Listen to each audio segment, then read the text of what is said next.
গাজীপুরে সাংবাদিক আসাদুজ্জামান তুহিন হত্যাকাণ্ডে বিএনপিকে জড়িয়ে অপপ্রচার চালানোর অভিযোগে জাতীয় নাগরিক পার্টি এনসিপির মুখ্য সংগঠক সার্জিস আলমের বিরুদ্ধে মামলা দায়ের করা হয়েছে।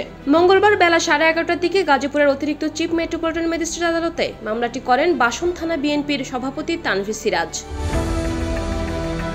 তানভীর সিরাজ জানান, অপরাধী চক্রের ভিডিও ধারণ করায় সাংবাদিক তুহিনকে হত্যা করা হয়, অথচ সার্জিস আলম ঘটনার সঠিক তথ্য না জেনে ফেসবুকে বিএনপিকে জড়িয়ে অপপ্রচার চালিয়েছেন। এতে দলের ভাবমূর্তি ক্ষুণ্ণ হয়েছে। ইতোমধ্যেই জিএমপি কমিশনার হত্যাকাণ্ডের মূল রহস্য উদ্ঘাটনের কথা জানিয়েছেন, যেখানে রাজনৈতিক কোনো সংশ্লিষ্টতা পাওয়া যায়নি।